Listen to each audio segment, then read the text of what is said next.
All right. Well, welcome. Glad that you could join us live and in person, or if you're watching this recording later, that's fine too. Um, if you're watching this or involved, you're in the class for Neighboring 101, and you may be surprised to learn that this is session number 51 overall. So this has been going on for a while. Thank you for being part of it. Neighboring 101 is where we talk with leaders in the neighboring movement and discover ways that organizations and individuals can use the art and skill of neighboring as part of community and personal development. Our guest author, our guest speaker today is actually from Springfield, Missouri, the local. Ethan D. Bryan. He's a prolific author and an avid baseball fan. His books like Dreamfield, Striking Out ALS, A Hero's Tale, Catch and Release, Faith, Freedom, and Knuckleballs. Those can all be found on Amazon if you search for Ethan D. Bryan. But today we're talking about what I think may be his most popular book. It sure has a lot of online chatter and interest. The book is A Year of Playing Catch, What a Simple Daily Experiment Taught Me About Life. The book was published in 2020. Turns out that Ethan's daughters challenged him to set out on a year-long experiment to play catch with someone every day. So he can blame the book on his daughters.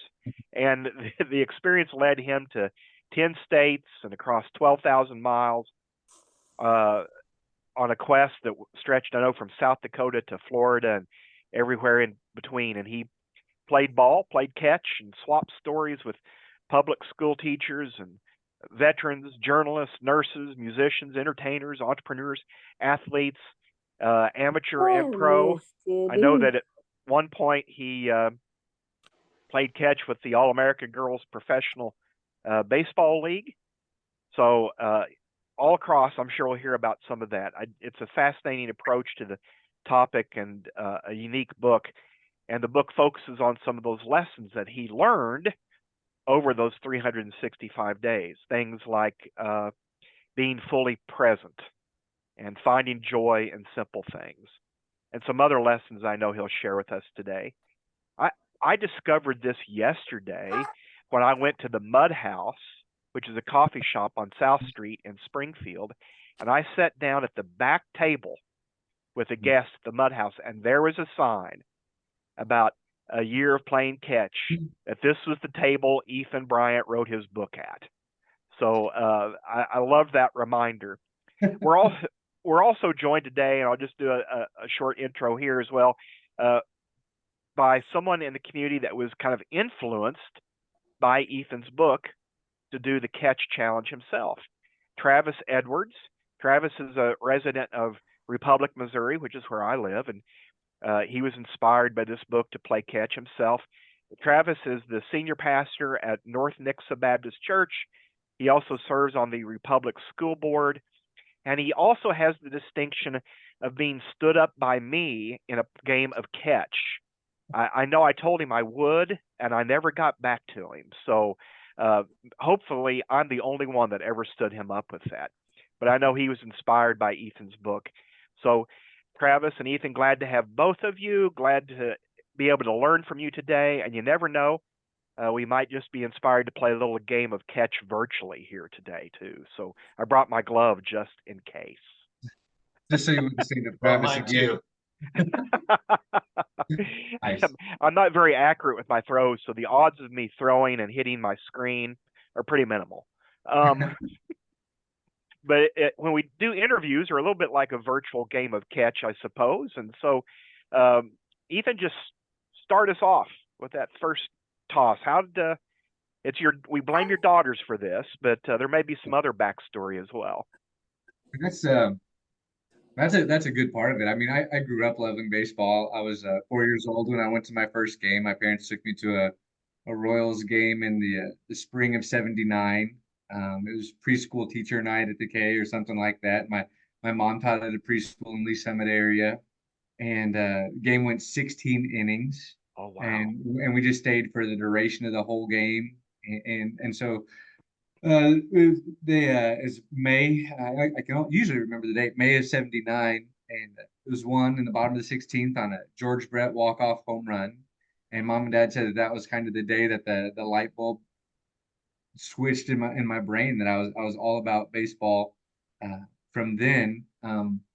Now, while I had this incredible passion, my skills never really caught up to my heart. I made it onto the JV at Kickapoo. Bench was a bench warmer for a couple of years, and that's pretty much when I peaked at 16, when I was by far the smallest player on the team. We have a team photo, and the front row of guys are all kneeling. You go across the middle, and it goes down like a whole head when it gets to me, and then continues on over. And so that was it. I mean, I was 16 and my baseball career is over. Then you fast forward about 25 years and longer than that, to 2018, and I'd probably play catch, two, three times a year. I was never a fan of softball. I never liked playing softball, and I would just play, sometimes with family, or I'd carry my glove and hope to run into people. And so the idea to do it daily, which while it was an activity that I loved, um, it was completely ludicrous, I thought. And now I think I'm past obsessed with playing cat. I mean, it is definitely something I think about multiple times a day, and try and talk to as many people as possible. And I think it's an activity that is incredibly important for the state of our culture right now. Yeah. I know when you were in Columbia, Missouri recently, you were planning ahead of time, messaging me, seeing if who I knew or what you could do. So just the logistics of planning about that and thinking about that is admirable to stick with it that long. But it Well, did it kind of did it for you? Did it start out just in your community, or did you immediately start some of these long treks to play catch with? um, I never really thought I was gonna make it very far. I mean, I've had a multiple major surgeries, and I really thought that that's how the year would end, is that I need some kind of surgery or another. And so it was just friends, family, friends of friends here in Southwest Missouri. And then for some reason, I guess in January 2018, the baseball world was desperate for some kind of feel good story, and a couple of outlets on Twitter picked it up and started advertising. There's this guy, and his New Year's resolution is to play catch every day. And all of a sudden, I got invitations literally from all across the country, uh, from the Netherlands, which was one of my favorites. Um, and they're like, well, when you come to Chicago, and when you come to, and I was like, what are you talking about? I don't have any plans to go to any of these places. And there's about 3 weeks into January, I get this email from a guy, from a reporter. His name is Bob. He's up in Akron, Ohio. He says, one of my readers read about your story, and he'd like to play catch with you. And he's been playing baseball his whole life, and he's 78 years old. And I was looking at where you are and where he is, and I want to extend an invitation for the three of us to meet at the Field of Dreams. And it's like, I remember it was a bitterly cold day in January when I got the email. I think it was sleeting outside. And he said, my proposal is we go meet in the middle of summer when the corn is at its peak, and it's nice and hot, and the humidity is high and everything. I was like thinking, this sounds fantastic. So I said yes immediately and forgot about it. And then come, I think it was middle-ish July, about the time we were supposed to meet, and I get a follow-up email. Stan and I are looking forward to meeting you in Iowa next week. I was like, oh, I need to get ready to go to, oh yeah, how far away is this place? I mean, it's 8 hours from home, and all this kind of stuff. I'd never been, and talked my dad into going to the Field of Dreams with me. And so what started out very, very local very quickly became something, and um, that took me all over, and That it was fantastic. that is crazy. I did not know about the Twitter going viral and that how that caught fire.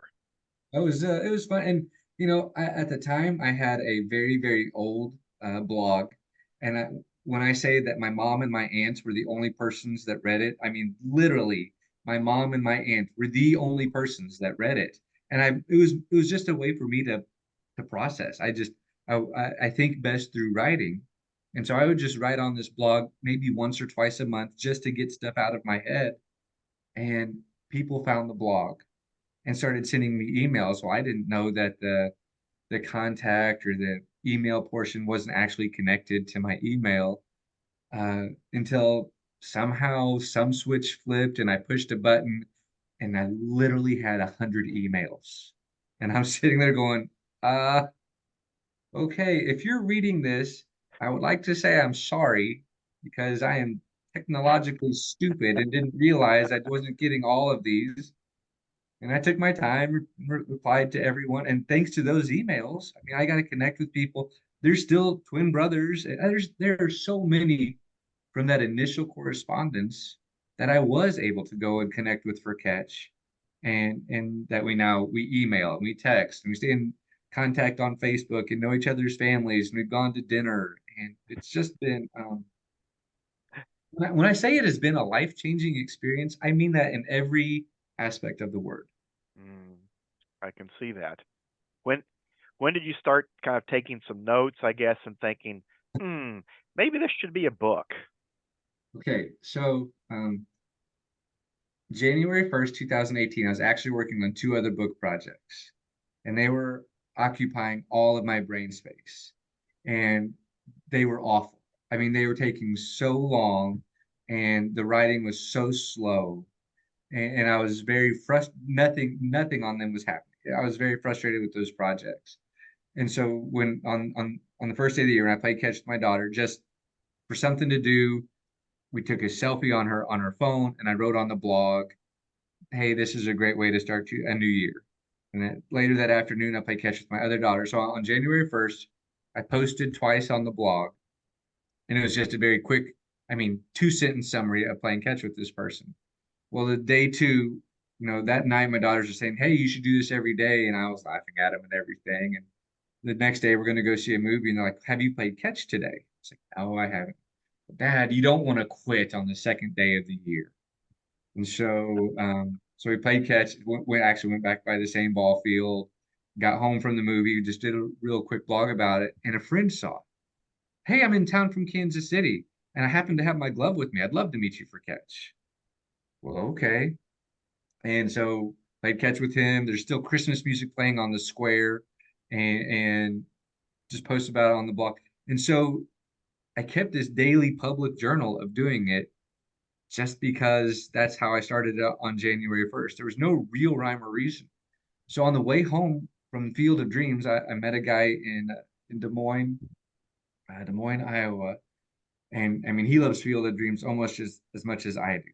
And at the very end of the movie, uh, Terrence Mann's character, yeah, uh, James Jones' character, Terrence Mann, has been invited out to the corn to go with the ghosts. And Kevin Costner says, "Well, you're going to write about it, aren't you?" And he says, "That's all I know how to do. Of course I'll write about it." So as I'm leaving, he's like, "Well, you're going to write a book about this, aren't you?" And it was day 207. And I promised, I said, "If I make it the whole year without injury, I'll write about it." And so it took months before it actually crossed my brain that this was a book in work.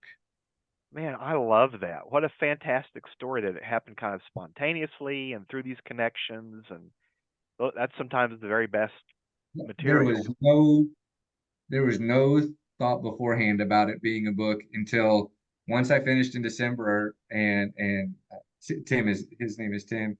He reached out to me, says it's book time. I'm like, it's book time. Okay, let's see. How do we do this now?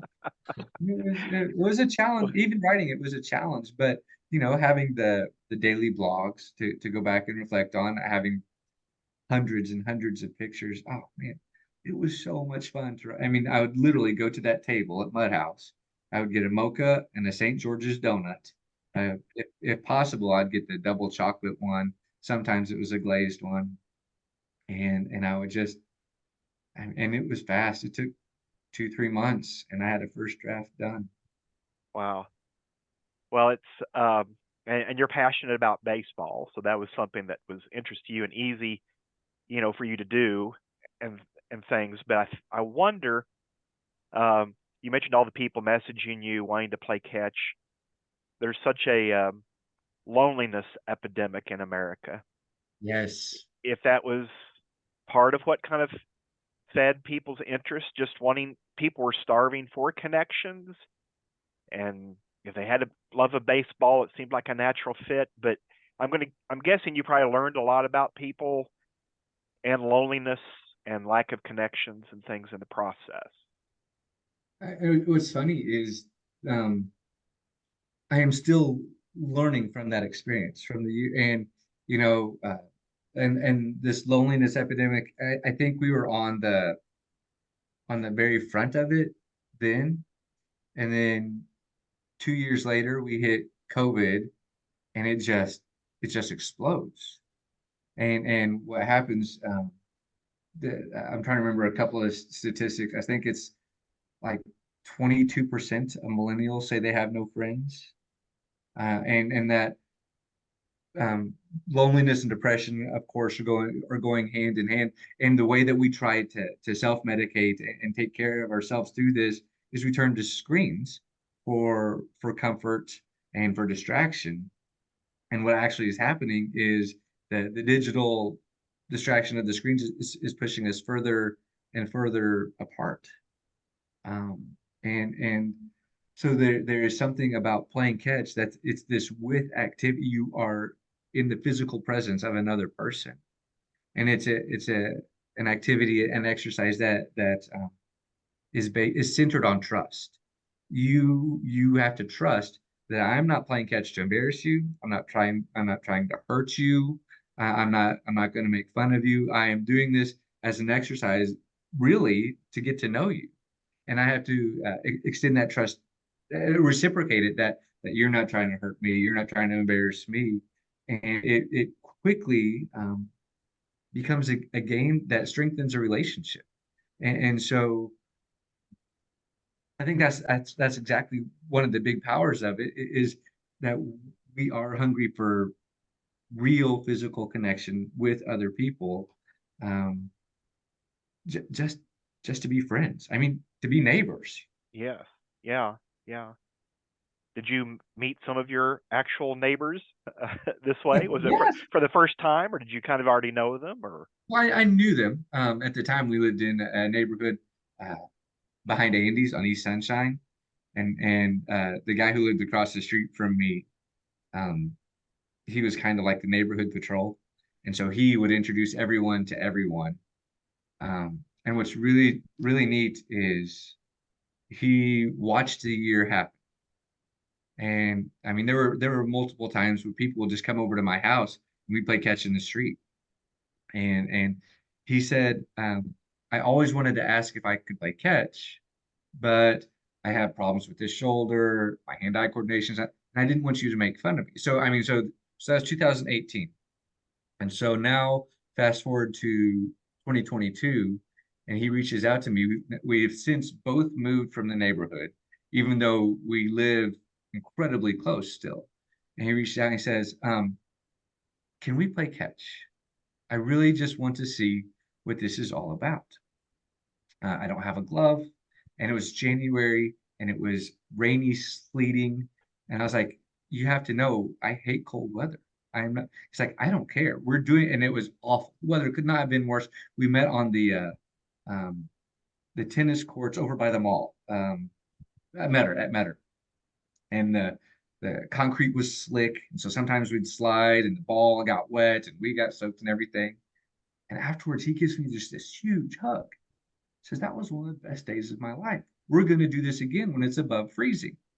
I was like, "All right, sure, absolutely." And so we played catch 3 or 4 times. And then about a year ago, I got a message from his wife that said um, he went to sleep and never woke up. Oh, And I was just like, I just couldn't believe it. And I mean, it's between Facebook and text. She says, "Do you know that I think it was either 4 or 5 times that we met for playing catch, and we were actually playing. His birthday was on Halloween, and so we were planning on one at Halloween." He said those were literally some of the best days of his life. wow. Went to the funeral, and then this past spring, she said, it's my turn in his memory. Can I play catch with you to honor him?" I was like, yeah, and she'd never done it before. And literally all we were 15, 20 feet apart, just gently tossing the ball. And I bet I didn't say 10 words. And she just talked and told stories. And I mean, there was tears and we laughed.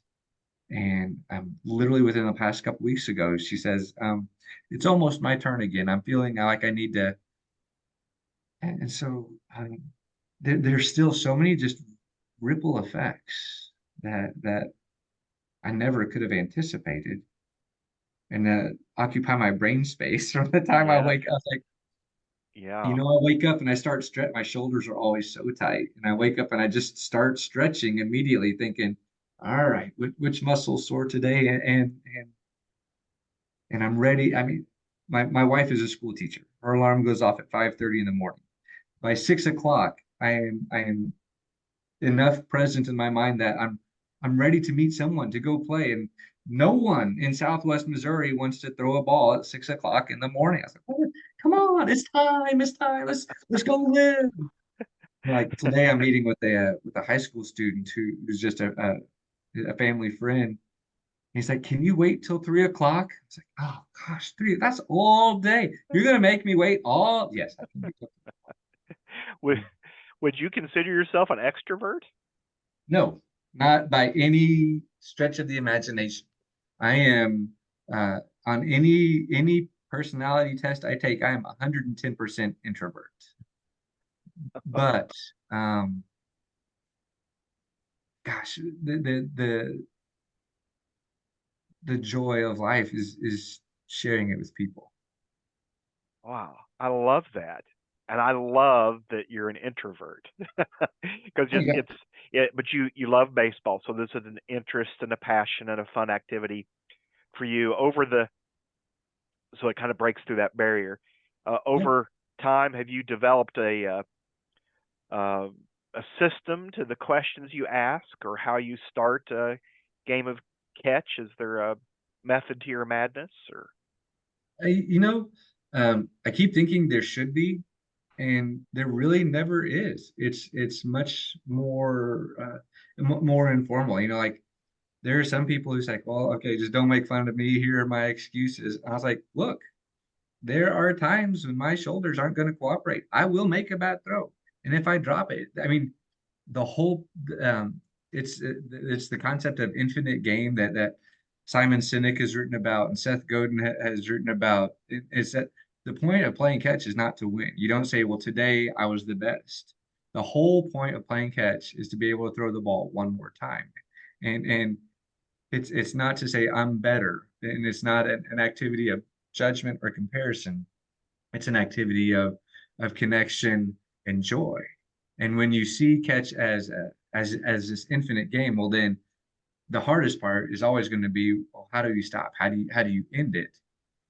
But the second hardest part is trusting yourself enough to give yourself a chance to actually participate, so you don't, stand up somebody waiting for you and Yeah, say yeah. it happens. And listening's a part of that. Listening to other Yes. people's stories, right? I think it's a lost skill. But I love that you use the word connection because we've been talking about that even yesterday. And I mean, I had, that even a block party or driveway party, it's not about the entertainment, it's about connection. And the city of Springfield for Missouri Good Neighbor Week, we're talking about doing some different things this year that create connections.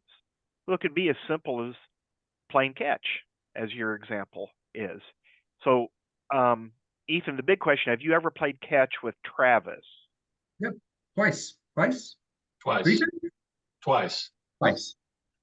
So, how did that come about, Travis? Were you already you were already reading the book, I guess, or had read the book and then reached out, or? So I had come across Ethan's book, and that is how I began my journey in 2023. And so I reached out to him, and we actually played catch on day two of my journey. Oh, wow. Okay, so you got uh, went direct to the source for I some did. inspiration at the beginning. I love that. I did. And it That was, was it that was a, kick when your boys were there. yes, I brought my boys with me. It was great inspiration to be able to actually play with the guy who had inspired me to start this journey. And then I'm doing another catch playing year this year just because I missed it so much. And we connected March, February? It was early. Yeah. Was It it might January? have been in January. It might have been because I wanted to get your stories on what you thought of the whole experience. Yes. Well, what did you think of the whole experience, Travis? How has this impacted you, or what change have you seen as a result? So the journey began for me, um, not so much because I loved baseball. I do love baseball, and I played little league growing up. That was the extent of my baseball years. I have found that I'm not really good at New Year's resolutions. So I always have a word for the year. And my word for 2023 was simple. And I thought, after coming across Ethan's book, I thought, what's more simple than a game of catch? And so I started January 1st with my son. Didn't have anybody lined up for day two. And, actually, I might have had Ethan lined up for day two, but beyond that, I didn't have anything lined up. And so for me, it was really just about going back to a simple life. I find that my life is busy. I find that, life is not as simple as it was when I was a child.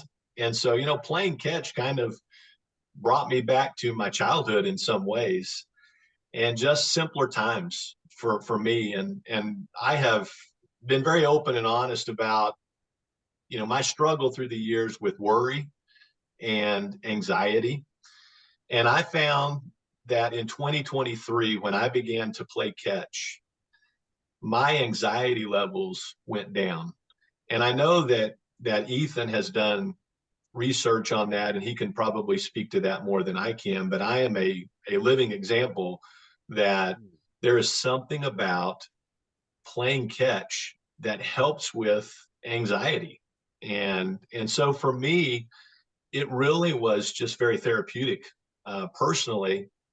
But then it grew to be much more than that. I mean, you talk about the connections, you talk about just the relationships that I now have and the people that I got to know better.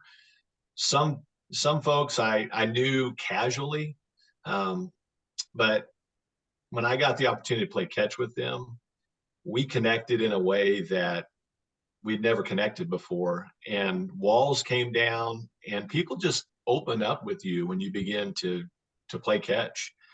And I was always amazed at the things that I was not asking, but people were just offering freely. And it's just like there is that trust, and they just begin to open up and tell you things about their life, believing that you truly do care about them, and that you're not going to embarrass them or take what you've learned and cause harm to them. All right. So I have two follow-up questions. One, what's your word for 2024? I that's interesting that you asked that, because I didn't actually have a word this year. Isn't that interesting? I didn't do a resolution or a word this year. And so I don't have a word for this year.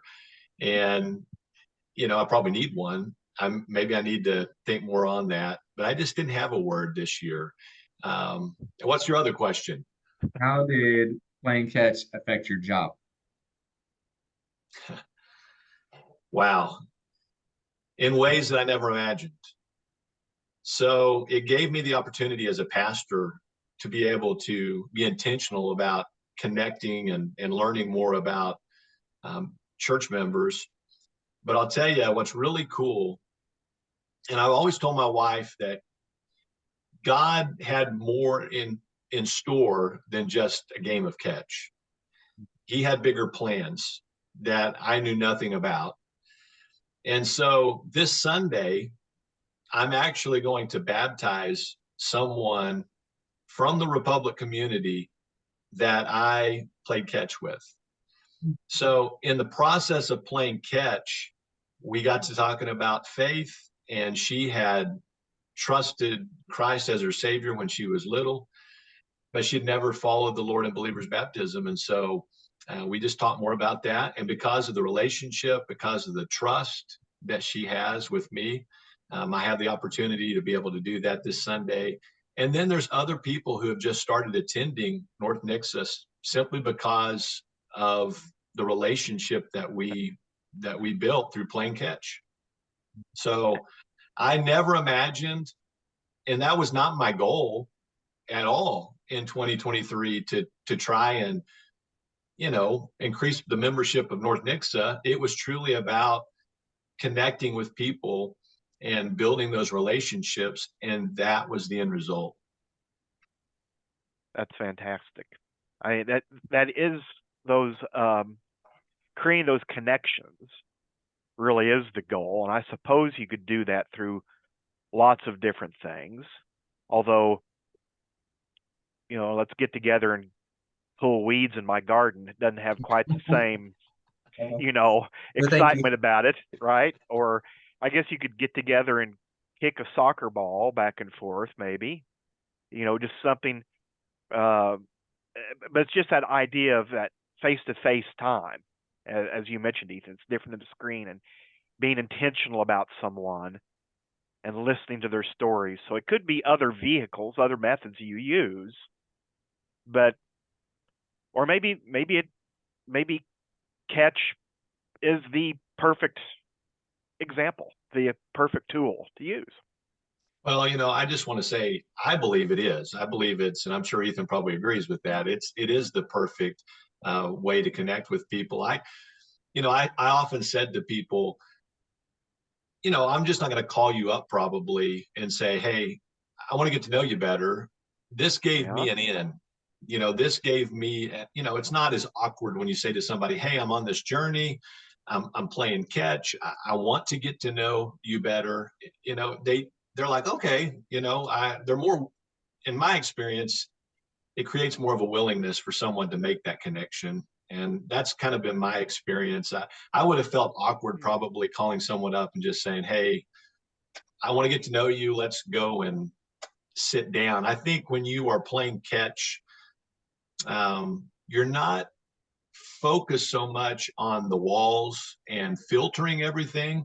I think that's one of the reasons that people open up so much. When we're having a conversation like this, so often you're filtering everything that you're getting ready to say because you don't want to do anything to embarrass you. But when you're playing catch, you're so focused on throwing the ball and catching the ball that you're naturally not filtering as much, and people just begin to open up and share. And it's just a beautiful thing to experience. That's a great point. And I see Deanna's question in the chat about whether or not Brent Forgy, is that pronounced right? Of Nixa PD, works with DARE. But I don't personally know him. I have I've heard the name, but I've never had the opportunity to meet him. That's an interesting question, just about the connection of even police. What National Night Out comes up in August. Police getting together and playing catch. I mean, you talk about a way to make a connection with kids and people in the community. His name is Brent Forgy, and I know him from a First Impact program, which is a traffic safety program for parents. But he also leads the Dare, he's heavily invested in Dare statewide, but he is the Dare officer for Nixa PD, one of them. And I really think, a lot of his work is, relationship building. And so I think neighboring would fall right into what he tries to do. And I really think if you reached out to him and said, "Hey, let me tell you some of the things I'm doing," you might find a way to work with him that would reach kids too. I love that you use the phrase relationship building, right? I mean, because That's that's what really we kind of what this, do. yeah, it's what this is, isn't it? It's just catch and a ball glove is the tool. Did you guys keep extra gloves with you? I see Laura or Jennifer mentions, no, Laura mentions that she doesn't have a glove. Did you Yes, keep? Yeah. backpack full of gloves. Generally somewhere between A whole 4 and 6 backpack. gloves in it. Yeah, yeah. For right-handed throwers, left-handed throwers, kids, adults. Yeah. Man, that's a commitment then. My backpack went everywhere I went, and it, like Ethan's, it had right-handed, left-handed, baseball, softball, um, kids gloves, just so I would always be prepared. What a Yeah. way to what a way to connect. Ethan, Travis mentioned you've done some research, and I know you have a research project maybe underway with Missouri State. Yeah. Has there been some that's been completed or something you Not yet. gleaned from any of that? We're kind of at interestingly, we're kind of at back to square one with the Missouri State project, which has been, I guess, humbling and everything. We couldn't find enough participants the first time we tried it. We're still trying to find an original group of 40 who are willing to try and do it to play catch for 2 months, 15 minutes a day. And um, the first group wasn't willing to try it. And then, like I would be disqualified, Travis would be disqualified because we've done it. And so it's trying to find those, that maybe catch is just something they do recreationally or just occasionally. So that is still in the works. We're still trying to find that. But what Travis referenced is simply one of the things that play does, and the whole point of play, play is its own end. It's not a means to something else.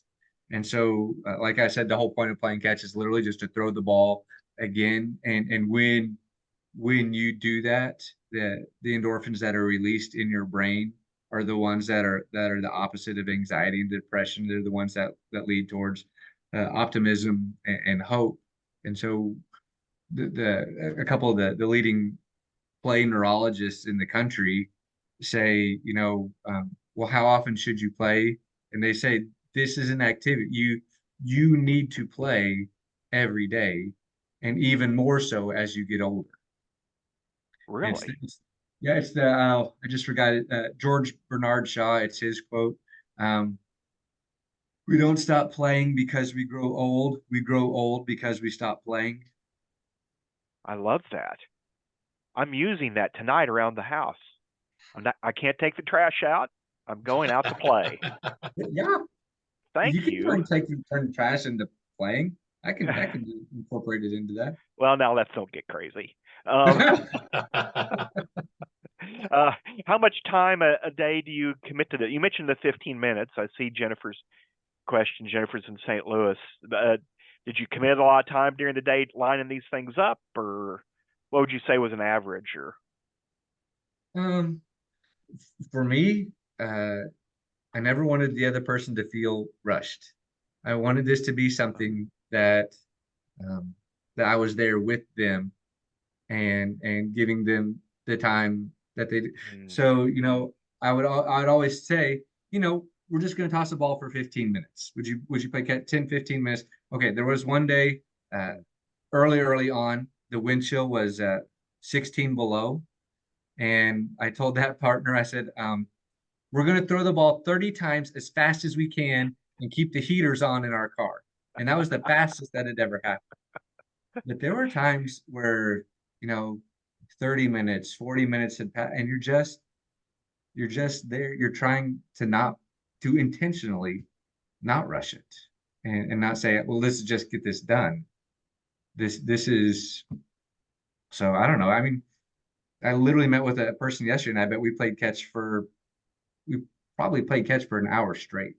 Wow. It's just, and by the end of it, I mean, we were both just saturated in sweat. Man, we had big smiles on our face, and literally the first words were like, "Let's go find a Dr. Pepper. What do you say?" And no, Travis, what about you?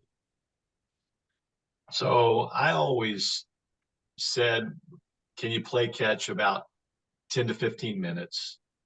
But it was always more than 10 to 15 minutes. Yeah. Once you start throwing and people start talking, on average, I would say I played anywhere from 30 to 45 minutes every day. And then I would go home and I documented on Facebook every day. I would share about something about what I learned about the person I played catch with. And that would take me probably another, I don't know, 20 to 30 minutes because I'm not the writer that Ethan is. And so it takes me a little longer. So I was usually an hour every day committed to this. And so over the course of 365 days, that's a lot of time. And, my family, they sacrificed a lot, but they understood the importance of this journey, and they've seen, the impact that it had on my life. So they were very willing and very gracious. And so, it was a time commitment, but I would do it all over again. It's definitely worth it. That's awesome. Have either of you seen sort of group efforts at catch, like, or Ethan, have you been contacted by a city or a parks department or something organizing, a day of catch, like speed dating, speed catch in a neighborhood as a way to meet people, or other ways that this has maybe blossomed or been used? Uh, I haven't, but man, I really like that idea. I do know actually this weekend, there's starting Friday night, there's a team up in Kansas City, the Kansas City Monarchs. They're doing 24 hours of catch. And I'm gonna get the chance to go up and just be just one of the guys up there for 30 minutes. So with and they just did that on their own, and then somebody blah blah blah. But I haven't seen a group effort sounds like a lot of fun. I like that idea. It's getting people to join in or document what they're doing, or getting the word out. That's always the big challenge. But there's from the way the two of you are talking, there seems to be plenty of people willing to play catch, interested in this. You're not having to create the interest; it's already there. Yeah. This year on National Sons Day, I tried to organize an event where dads and moms would come together and play catch with their sons in Republic. And we had, I think, maybe 7 or 8 show up. You're always hopeful that more people will catch the vision and come out. But the fathers and the sons that came out really had a great time. And there was some moms that showed up, but interestingly, they kind of stood back. And I was very clear that this was for, moms and dads, but it was more the fathers taking the lead on that. And I would like to do it again for National Daughters Day and try to do something, because I really think it's needed. We need to connect with our kids too. And that's just a great way to connect with them. Yeah. Well, we talk on here sometimes about the idea-friendly method, starting small and seeing who else joins in with you on the idea, and then grow it from there. So instead of saying, I'm going to do a block party for 100 people, start with a driveway party for your immediate neighbors, and then which one of those neighbors will help you plan another event that might be a little bigger, and then who else will join in. And it's easier to get people to commit to smaller things. Plus, if you plan a big event and it fails, that's not fun, right? So start small and things. But what you're describing there with having 7 or so show up on Sun's Day to play catch is a perfect example. It started small, so now you've got 7. Maybe they'll next year bring somebody else with them or help spread the word and help in some other way. and grow it from there.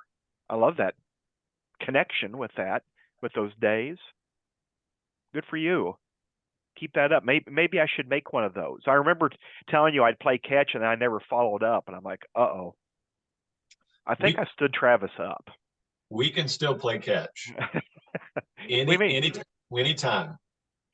We may need to try that in the neighborhood just to get some people to come out of their house and meet some people. There's still people in the neighborhood that don't know I've ever seen outside the house.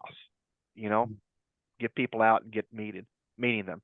Other people that are on the call, what other questions do you have here as our time winds down? We always end promptly at 1. So what other questions do you have on chat or by voice? Feel free to unmute. Or ideas that you have about how you might be able to use this and you want Ethan's feedback? How you've been inspired by this, perhaps? Somebody, a lot of very active neighbors and people in the neighboring movement on this call, so jump on in. Don't be shy. What application do you see for this maybe in your community, your neighborhood? Anyone else? Yeah, I'll jump in here real quick. Sure, Patty. Patty's in Springfield. Makes me want to go out in the street with the ball and the glove and see who comes out. And just see who comes out. That's right. Well, apparently there's an attractive feature to it.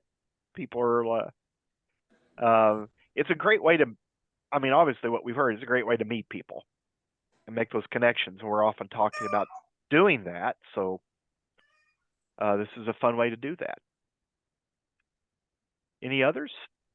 We had an opportunity last week to create connection. It has nothing to do with baseball, but it did have to do with connecting with neighbors. A lady at one of our senior counseling meetings said she wanted to have a prom for senior citizens in our town. And so a few of us started talking about how to plan that, and the student council caught wind of it at the high school, and they kind of took it over. So this committee of people, all intergenerational, began planning this prom for seniors. We had it last week, and we had over 113 people come to the very first silver prom for people over 60. But the connections that were created were between the students that I'd never had a chance to meet and those of us adults who were planning this event. But just a fun way that connections were created. And now we've got, and they of course have said, well, this is going to happen every year, right? So now it's going to be an annual event. And it was a wonderful day, wonderful event. I love that. What a great project and a great intergenerational mix. Where do you live? In Excelsior Springs, outside Kansas City. Oh, that's right. Yeah. That's a perfect example. Jennifer, I see you have unmuted. Yes, I was looking in the chat to see. I always talk a lot, so I try not to drown out anyone else's noise. I have sort of a question and a comment. I mean, this is so inspiring to me. I just thank you both for doing this and being willing to share about it. Because there is something that's just I love sports of all types. I'm not any good at them, but I love baseball and I love watching. I have found that I have not transferred that love to my kids in baseball, but I occasionally can get my son in the front yard to play catch with me. And what I have found is anytime that there's someone else playing catch or that we're playing catch in the front yard, it's like a magnet to other people. Like it's inviting them to say something to us. Or I was a softball pitcher, so I was walking one day and noticed this dad trying to teach his daughter to pitch. And of course, like that invited me into the conversation. And, I now have a connection with the family because he didn't know what he was doing. And I was like, well, here's a couple of tips. He's like, could you just look at this and see, like, is she lined up right? I'm like, well, it's been a minute, but let me see what I can remember. And that kind of thing, what's funny about that is it comes right back to you, right? Like those things you do as a child and those, those kinds of motions, they all come right back to you. So anyway, my question to you is, I think we've talked a lot about the connection you've made with the person playing catch, but do you have any stories of sort of how that draws other people in, maybe that, say something to you or smile as they walk past, or kind of that ripple effect in the areas where you're playing? So it sounds like you played sometimes in your like all over the community. So any comments on that or things you might do in the future to encourage more of that so this catches it catches on in connection even greater? Yeah, that's happened to me multiple times. There's a uh, concrete handball court down by Parkview High School near downtown Springfield, and sometimes I would go there literally just to throw a ball against the wall to try and stretch out muscles. And if you go at the right time when school's letting out, you have your backpack of gloves to the side, and kids are watching, and they're like, "What are you doing? Hey, if you have an extra, well, I do have an extra glove. If you want to come in." And so, putting yourself in the right position to do it. But then it's neat when you're like in a park. Uh, you know, um, what's the one down? What's the one by the art museum that I can't think of the name of? Phelps Grove? Yes. And people are walking around the track and they see you playing catch. Like, man, I want to join in. Like, come on. The only thing stopping you is you. And going back to the concept of an infinite game. An infinite game doesn't have winners and losers, and what it does is the answer to an infinite game is yes. Can I play? Yes. Now we might have to change the rules that we're playing by, but yes, you can play. And so it gives you the chance to be creative and adaptable to make it possible so others can join in. And so I love opportunities like that. In fact, the guy I was playing catch with yesterday, that's how he and I became friends. I saw him at a baseball field throwing a ball by himself, and my glove was in my back seat, and I literally got up and said, "Do you need a catch partner?" And it was in the middle of COVID, and so he's like, "Just don't get too close to me." I was like, "Well, you're not going to just put the ball. I'll stay way over here, and you can throw it to me." And that is how we've been friends now for, gosh, almost, yeah, 4 years. That's very Just cool. stopping by. I saw that Eric had to drop off the call, but he mentioned that he grew up overseas and soccer was the game of choice. But it could easily be that if you're a soccer person and stuff.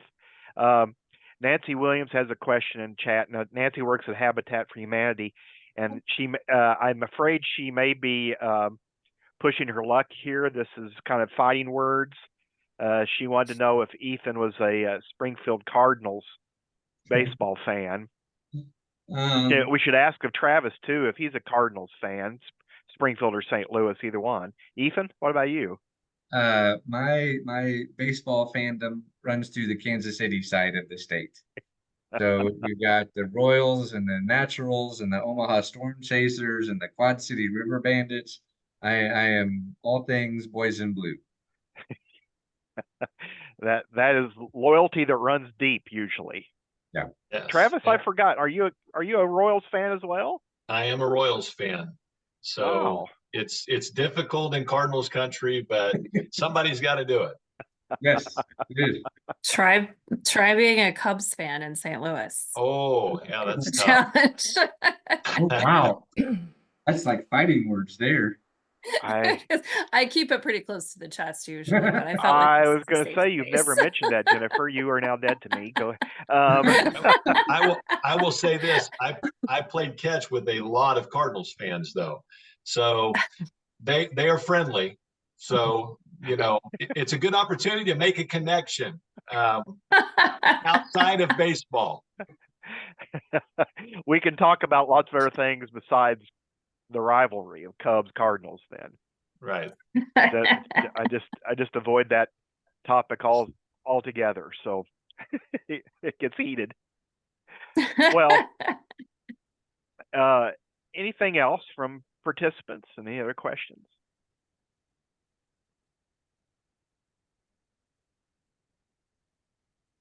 Ethan and Travis, thank you both for joining us. I'd read the book. I'd followed a little bit online. I wasn't exactly sure what we were getting into today with the interview, in this case. But if we've done this enough times, we can wing it. And I just love that we found plenty of things to talk about. But I just really loved some of what you shared about the impact of this on both of your lives, the impact on the community, and the connections that were made. Wow, we need more of that. And so I just really commend both of you for sticking with it. Man, that's a big commitment, and it's inspirational, I think, to see that happen. And maybe we can all be thinking about some ways we can put it into practice in our own neighborhoods or in our own lives. So thank you very much. Ethan, you get the last word. Anything else that you need to add that we need to know or take away from this today? It has been incredibly exciting to see the ripple effects continue. I got a message last night from a high school student at Catholic here in town who has to do community service hours for part of his graduation degree. And he and his mom recently finished reading the book. His dad passed away in January, and playing catch was an activity that they would do. And so his mom reached out to me about wondering if I would help them figure out a way that he could play catch with other kids whose dads are not active in their lives. And I was like, I mean, that's a big-hearted high school boy right there. I don't know that my brain would have been in that space. But the impact he will have on his catch partners is going to be really cool. Yeah, that sounds like something for a foster care connection partnership, or Big Brothers Big Sisters. Yep, Boys and Girls Club. Boys and girls, that'd be, yeah, absolutely. Well, we need more big-hearted people. That's a great example, and people willing to make connections. So, well, I thank do you. have one last word. All right, Patty. Play ball. Play ball. Yes. Oh,